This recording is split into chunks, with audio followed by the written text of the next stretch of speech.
Welcome back to the Deep Dive. We're here to cut through the noise, unpack the big stories shaping Web3, and really get straight to what you need to know. For years, OpenSea was, well, it was the kingdom, wasn't it? The undisputed top dog for NFTs. Absolutely. The default marketplace. Exactly. Yeah. But lately, challengers have been storming the gates. They've been eating away at that dominance. Significantly. And now the once king is making a stand. But it's not just new tactics, it feels like. Yeah. Like a shift in philosophy almost. It does feel bigger than just a feature update, yeah. So today, we're diving headfirst into some pretty monumental announcements from OpenSea. This isn't just a small ripple, I think. It feels like a genuine attempt to redefine its position and honestly, maybe the whole NFT landscape. We're talking about two big things. A significant $1 million NFT reserve fund and a very, very intriguing tease about its long-rumored SCA token. The one everyone's been waiting for. Right. So our mission for this deep dive is clear. We're going to unpack these announcements, look at the strategic timing, because why now is crucial here, and then explore the potential ripple effects for creators, collectors, the whole Web3 space. Yeah. So get ready, because this really has implications for everyone building, buying, or even just watching this market unfold. And what's fascinating here, as you said, it isn't just a simple product update. It's not just keeping up with the Joneses, so to speak. Right. This feels like a really calculated strategic play. And the market is, well, it's incredibly competitive. It's evolving so fast. So these moves by OpenSea, they carry pretty profound implications for how we not only perceive digital assets, but how we truly value them, how they're supported, how the ecosystems get built around them. Okay. We're definitely moving past just simple transactional marketplaces. This feels more like a holistic approach, Ecosystem building. Building an ecosystem, right? Yeah, trying to craft a durable foundation for digital ownership's future. And that's absolutely critical if this whole space wants long-term sustainability, wants legitimacy. Okay, let's unpack this then. First up, OpenSea has officially launched its first ever NFT reserve. And they're pledging a pretty substantial sum, $1 million. $1 million. Okay. But here's the key detail, right? It's not just a general fund. Its purpose is explicit, supporting digital art and cultural projects, specifically. That focus is interesting. Art and culture. It's a targeted investment. It signals a very particular focus. And then, almost like punctuation on that statement, they also dropped some tantalizing updates, maybe tease is the better word. Teases, yeah. About their long-speculated SCA token. Finally some movement there, or hints of it. Exactly. So for you, the listener, what we're seeing is this kind of dual-pronged strategy. You've got this tangible investment in art and culture, which is interesting on its own. Definitely. And then coupled with that, the promise of this potential new economic layer, maybe a governance layer, through the token. It's like they're trying to hit two, different but connected targets with one deliberate strategy. And this is where the nuance really comes in, I think. That $1 million figure, we have to ask, right? Is it mainly symbolic, a PR move, or is it genuinely significant within this huge multi-billion-dollar NFT world? Yeah, context matters. It does. I mean, on one hand, you compare it to the billions traded during the peak hype cycles. Even small. It can seem modest, yeah. But as a dedicated fund specifically for art and culture, kind of removed from the wider speculative frenzy, it could actually be incredibly impactful. Focused impact. Exactly. It sends a strong signal. It shows a tangible commitment to the cultural side of NFTs, not just the trading side. Think of it less like a general market stimulus and more like a highly focused grant program, maybe. Okay, that makes sense. And what about the scope? What does supporting digital art and cultural projects actually mean in practice? Right, that's the next question. It could mean a lot of things, each with its own strategic angle. We could see, say, direct grants to individual digital artists.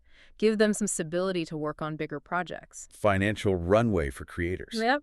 Or maybe it funds Web3 art galleries, helps curate and show off cool digital work, maybe in virtual spaces, maybe even physical ones. Bridging the gap a bit. Maybe. Or sponsorships, maybe. Cultural events that use NFTs, bringing digital art to new people. Maybe even incubation programs for emerging artists, giving them mentorship, resources. That's the possibilities. Loads. The criteria they set for who gets funded, that will be crucial. That'll show their real commitment to specific artistic values, hopefully avoiding just funding whatever's trendy. Yeah, avoiding the hype cycle. And what's really fascinating, as you pointed out, is tying this cultural investment to the token announcement. It's not random. No way. It's deeply strategic. It strongly suggests this more integrated long-term vision where cultural legitimacy and community-driven economics are meant to work together. Synergistically. Yeah, exactly. It's not just about like financializing art or just funding it. It feels like they're trying to bootstrap this virtuous cycle where, okay, cultural legitimacy attracts serious long-term people. Right. And those people, empowered by this SEA token, then help steward and grow that cultural foundation themselves, like a digital renaissance funded and governed by the participants. A digital renaissance. I like that. Okay, but here's where it gets really interesting for me. The timing. Why now? Why these big moves at this specific moment? Yeah, the timing is key. Anyone following NFTs knows OpenSea has faced, well, a pretty direct, relentless challenge lately. Competitors have been actively eating into that market share they used to own. No question, it's been visible. We're talking major players. Blur obviously has been incredibly aggressive, and Magic Eden carving out its own impressive space. Two very different approaches to it. Very different. Blur especially was just a massive disruptor, wasn't it? Their whole strategy was built around launching their Bile UR token, which aggressively rewarded traders, particularly the high-volume ones. This wasn't just like a small incentive. It fundamentally shifted market dynamics. Trading volumes moved almost overnight. It pulled huge amounts of liquidity and traders away from OpenSea. It was stark. Like a loyalty program on steroids, basically. Yeah. You'd almost be crazy not to switch if you were a heavy trader. For that specific group, yes. And then you've got Magic Eden. They took a different path. Instead of trying to be everything, they leaned into specific strengths, right? Like gaming NFTs, initially on Solana, now moving to Ethereum too. Found their niche and executed well. Yeah, they captured a dedicated audience, showed there are other ways to succeed besides just trying to dominate everything. So OpenSea's clearly feeling this pressure, and these announcements feel like their big, multifaceted response. It's high stakes. It is. And this brings us right to OpenSea's strategic response and what they mean when they say they want to reestablish leadership. Yeah, what does that mean? Is it mostly defensive? Reacting to the pressure? Is it an offensive move, trying to innovate? Or maybe it's both. Probably a mix. I think it's likely a sophisticated blend. Look, OpenSea definitely saw the success of tactics like blurs, using tokens to drive volume. You can't ignore that. No. But they also, critically, must have seen the limitations of just focusing on volume.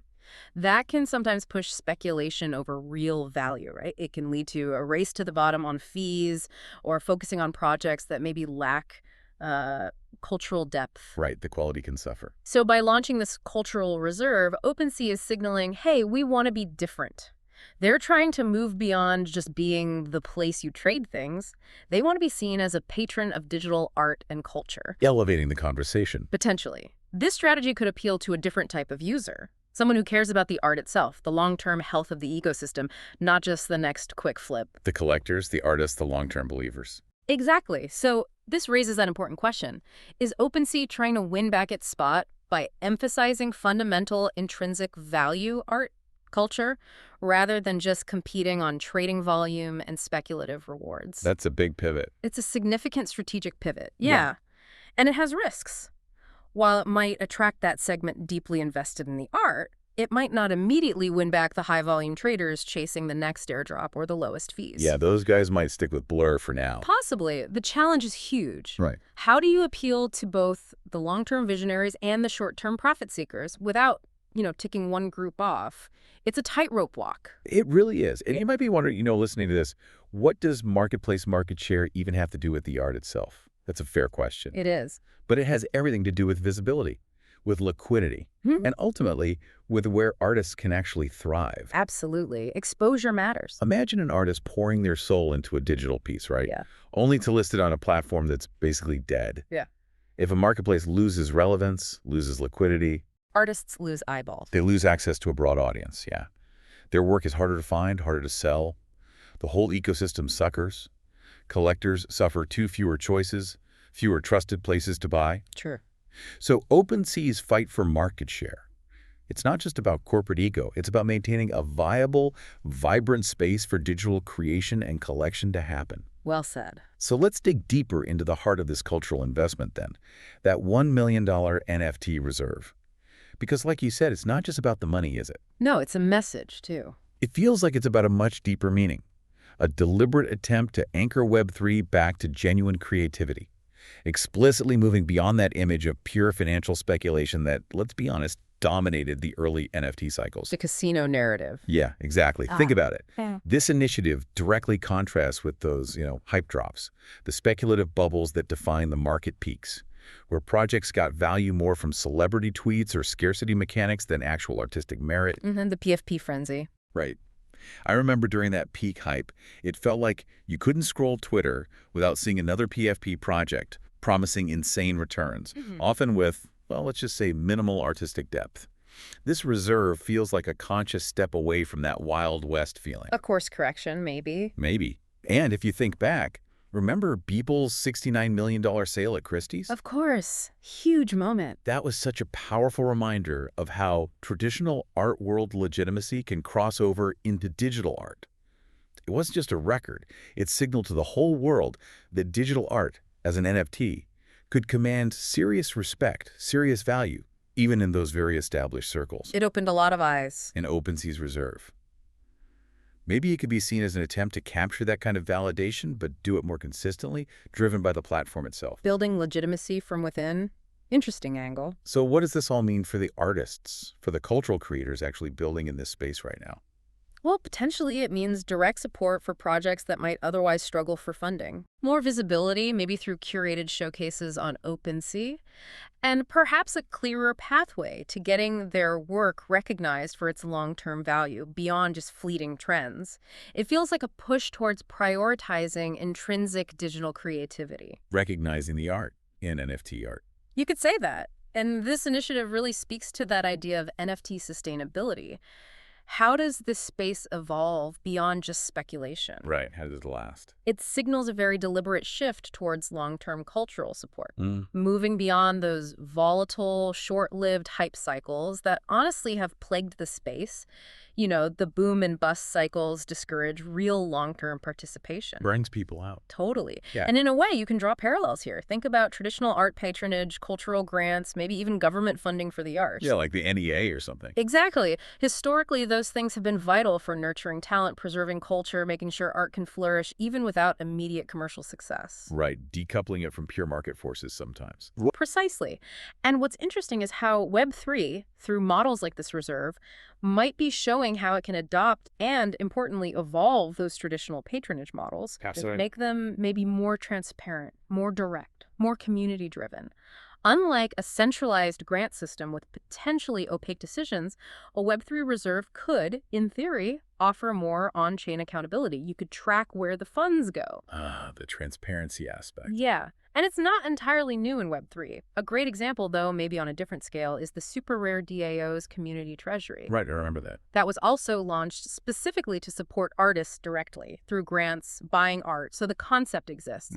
But OpenSea doing it with their scale, their market position, that brings it to a much wider audience. It could really catalyze broader adoption of these kinds of support models. It's a set trend. Could do. And if we connect this to the bigger picture, like we've been saying, it really suggests a broader maturation happening in the NFT space. It's a sign the industry recognizes that intrinsic artistic and cultural value needs serious priority, not just as a side effect of speculation, but as a core pillar for the future. Building on a stronger foundation. Exactly. Investing in the foundational assets that give NFTs their lasting appeal, trying to cultivate a stable, culturally rich environment that can actually handle market ups and downs. It really makes you wonder, though, doesn't it?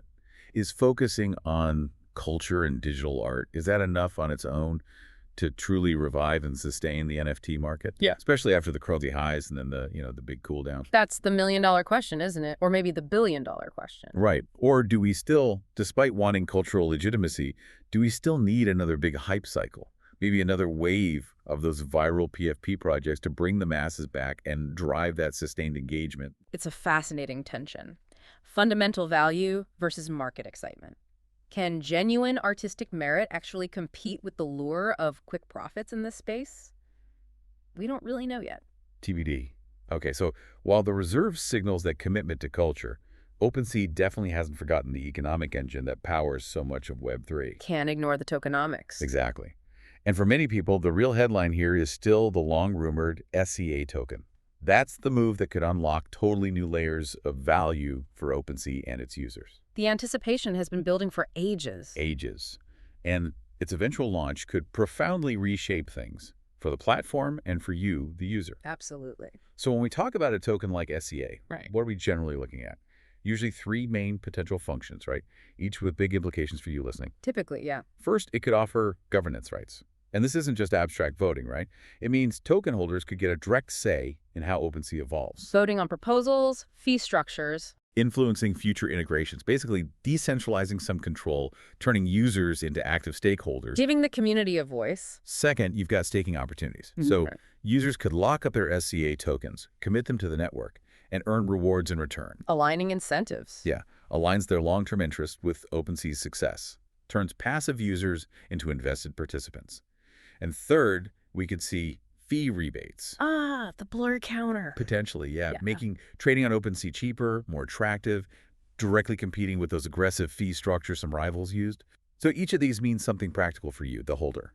Governance is a voice, staking is potential income, rebates mean cheaper trading, Clear utility pathways. and we've seen how impactful token launches can be. Just think back to Blur's BLUR launch. Oh, yeah. Game changer. It created huge profit opportunities for traders, right? Through those retroactive airdrops, ongoing incentives, and like we said, it fundamentally shifted liquidity and volume. Really showed the power of well-designed tokenomics to drive specific behaviors. It proved the model, for better or worse. So the big question for you, maybe as a trader or investor, is this. Could a SEA token, when it finally drops, create similar lucrative opportunities? The anticipation alone is already causing ripples, people speculating about airdrop eligibility based on past OpenSea use. The speculation machine is definitely firing up. Definitely. And the strategic implications of these tokenomics, these user incentive, they're truly profound. A well-designed SEA token could be like a masterclass in aligning user incentives with the marketplace's own growth and success. How so? Well, unlike traditional Web 2 companies where you're just a customer, right? A token model lets users become stakeholders, co-owners, directly invested in the platform's future. Creates loyalty. It fosters a sense of community, a sense of loyalty that's incredibly hard to replicate otherwise. The challenge, of course, is the design. How do you distribute it fairly? How do you create real sustainable utility? How do you prevent whales from just manipulating everything? Yeah, the execution is key. Absolutely critical. And we can look at examples, right? Compare potential SEA models with what Blur did or what Uniswap did with UNI. Right. Blur, as we know, heavily favored active traders, rewarded volume. It was designed explicitly to capture liquidity and high-frequency trading. Got the traders on board fast. It did. Uniswap, though, took a different approach with its famous airdrop. They gave UNI to past users who'd interacted with the protocol pretty much regardless of volume. Rewarding early adoption and usage. Exactly. And that proved incredibly effective at transforming engagement, turned passive users into active community members, fostered this strong sense of ownership, advocacy, basically decentralized a piece of the protocol's future to its actual users. That's powerful. It really can be. If done thoughtfully, it can dramatically empower a community and create really strong network effects. And this leads right into the role of DAOs, right? Yeah. Decentralized autonomous organizations. Directly. A governance token at its core empowers the community, gives users that direct voice. It shifts power from a central company towards its decentralized user base. Sounds good in theory. But the real question for OpenSea is how they'd structure that governance. Yeah. How do you avoid the pitfalls we see in other DAOs? Low voter turnout, whales dominating decisions, decision-making getting bogged down and slow? Yeah, the governance challenges are real. It's a complex balancing act, decentralization versus efficiency.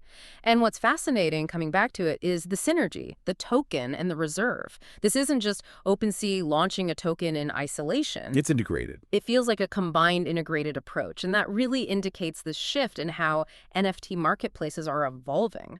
They're moving beyond just being trading hubs. They're becoming more like comprehensive ecosystem builders, Right. trying to build this self-sustaining, community-governed, culturally rich environment using both economic incentives and cultural patronage as their main pillars. So let me ask you directly, if OpenSea finally launches SEA with attractive tokenomics, Yeah. would you consider buying in? What would drive that decision? Is it the governance aspect shaping the future, or is it more about the speculative potential, the airdrop possibility?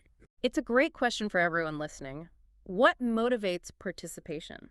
Yeah, it's that question of whether the potential rewards and influence outweigh the risks, the volatility of a new token, especially in a market that's still figuring itself out. A calculation everyone has to make. Okay, let's broaden out again. Let's look at the wider Web3 and ecosystem implications of this whole integrated strategy. Because this isn't just about OpenSea's bottom line, is it?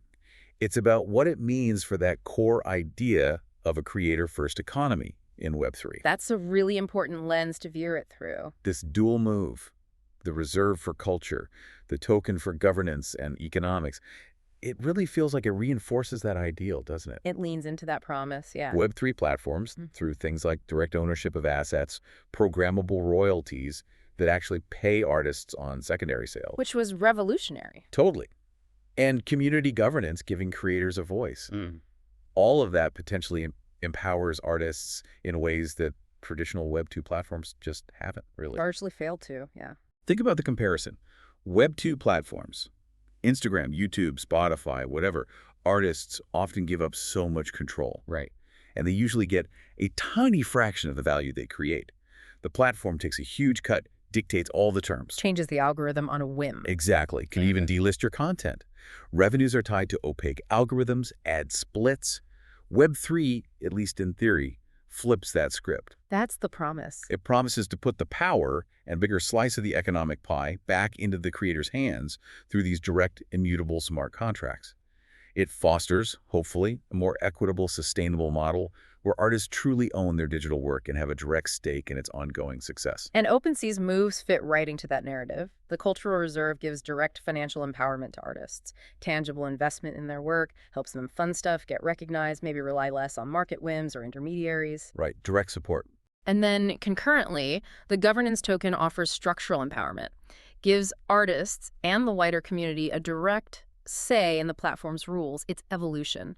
It's like getting both direct funding and a seat at the decision-making table, a more holistic way to support creators. Funding and a voice. That's powerful. And from a data angle, it's interesting too. Think about on-chain art data. Often, sales volumes and unique buyers for like pure art NFTs, the one-of-ones, the curated collections, they get overshadowed by the big PFP collections. Yeah, PFPs drive huge volume. Huge volume, often more speculative, more community-driven trading dynamics. By emphasizing and funding cultural projects, OpenSea seems to be strategically trying to shift those metrics. Boost the art category. Encourage more activity, more sales, more unique buyers, specifically in the art category. Not just the super liquid, but often more speculative PFP space. It's an attempt to diversify the platform's value beyond just being a trading engine for popular collections. Makes sense. And if we connect that to the bigger picture again, OpenSea is trying to build a more robust, more diverse, ultimately more sustainable value proposition for itself. Moving beyond just being a transactional layer, a place to flip JPEGs. More than just a casino. Trying to become a foundational pillar of the digital art world, ideally with cultural integrity and community ownership right at the core. Fostering genuine long-term value, not just chasing the latest trend. Okay, so if we boil it all down, the reserve is about cultural legitimacy, fostering long-term value in digital art, trying to counterbalance the speculation. The anchor. While the token is designed to distribute power, offer economic incentives, empower users, create a more resilient, decentralized ecosystem, it's an ambitious attempt to knit culture and crypto economics together. A very ambitious play. We'll see if they can pull it off. Yeah, exactly. Because as significant as this is, we have to talk about the challenges, the critical questions about how this actually plays out. For you listening, it's worth thinking about. Will OpenSea's $1 million reserve genuinely revive the broader NFT market? Or is it just too little, too late, given the current climate, the sheer scale of Web3 now? It's a huge question, and the answer probably depends heavily on who you ask and what they care about in this space. True. And then there are those market share dynamics we talked about. Right. How quickly can OpenSea realistically pivot and actually reclaim dominance? Blur and Magic Eden are dug in now, right? They've built loyal bases by focusing on specific incentives or niches. It's not easy to shift ingrained user habits and liquidity flows. It takes more than just an announcement. Definitely. And we've also seen the risks of launching a major token. There's a world of difference between launching in a roaring bull market, where everything goes up, Easy mode. right, compared to launching in a potentially cooled or less enthusiastic market like we have now. The timing is just everything. They have to nail this or that token debut could fall flat, and that could undermine the whole strategy. Absolutely. Managing expectations, ensuring liquidity, fending off mercenary capital, just looking for a quick pump and dump. It's fraught with peril. Yeah. And that too little, too late concern, it's valid. It brings us back to the strategy. Is $1 million enough to make a significant immediate impact on the entire digital art market, which has seen billions flow They're through? probably not market-wide immediately. Probably not on its own, no. But it serves that crucial purpose as a statement of intent, a catalyst, a signal. It's about showing long-term commitment, maybe inspiring some confidence, potentially attracting that specific group of creators and collectors who care more about cultural value and sustainable growth than just quick flips. Setting a precedent, maybe inspiring others. It's exactly setting a precedent. And in terms of who benefits, we can speculate, right? The reserve will likely focus on curated NFT collections, things with clear artistic merit, maybe established cultural weight rather than just broad speculative projects. Targeted support. Yeah. And that targeted support could directly influence their floor prices, their overall valuation, maybe create a virtuous cycle for those supported artists and collections, giving them more recognition, helping them keep working. Okay. But this raises maybe the most critical question for OpenSea's long-term success here. How do they effectively balance the potentially conflicting interests of their different users? The big tightrope walk again. Exactly. You've got the traders seeking speculation, liquidity, efficient flipping tools. And then you have the artists and cultural projects seeking stability, long-term value, real support, a platform that champions artistic integrity. Two very different motivations. Can those two worlds truly coexist harmoniously on one platform? Or will one inevitably dominate the other? Will that create friction, internal conflict, that delicate balance or the failure to find it that's likely going to define whether this new chapter for OpenSea succeeds or fails? That's a crucial point. So considering all these factors, the strategy, the market challenges, the potential rewards for artists, for traders, which marketplace do you ultimately trust more for the future of NFTs right now? Is it OpenSea with its new pivot? Is it Blur with its trading focus? Or Magic Eden with its niche strengths? And what's driving your preference? Is it culture, trading, community? Lots for listeners to chew on there. Definitely. Wow, what a deep dive today. We've really unpacked OpenSea's big strategic double play, that $1 million NFT reserve and the tantalizing SCA token tease. Covered a lot of ground. We explored the strategy behind it, trying to fight off competition, reestablish leadership, pivot towards culture, and we looked at the huge potential impact on the whole NFT ecosystem, from artists to traders to the very idea of what an NFT marketplace should be. And it really does capture this constant evolution we're seeing in Web3 marketplaces, doesn't it? It's this ongoing search for sustainable models. Models that go beyond just the initial hype, beyond pure speculation. The platforms that are going to win long term, they'll be the ones that can adapt, innovate, and somehow find that tricky balance between tech, strong economics, and real community and cultural value. It really is about building ecosystems now, not just trading floors. Well said. Absolutely. And that leaves us with a final thought to mull over. As this Web3 space keeps evolving so rapidly, what will define the future of digital asset marketplaces? Will it be mainly pure financial speculation, aggressive trading, chasing the next big pump? Or will it be a deeper, maybe more profound commitment to art, to culture, to decentralized community governance, building something more lasting? The billion-dollar question indeed. And maybe the biggest question of all, can those two seemingly disparate worlds, the high-speed trading and the deep cultural investment, truly coexist and thrive together for long-term success? Or is one destined to eventually overshadow the other? We're definitely going to be watching very closely to see how this ambitious strategic pivot from OpenSea unfolds. Thanks for joining us on The Deep Dive.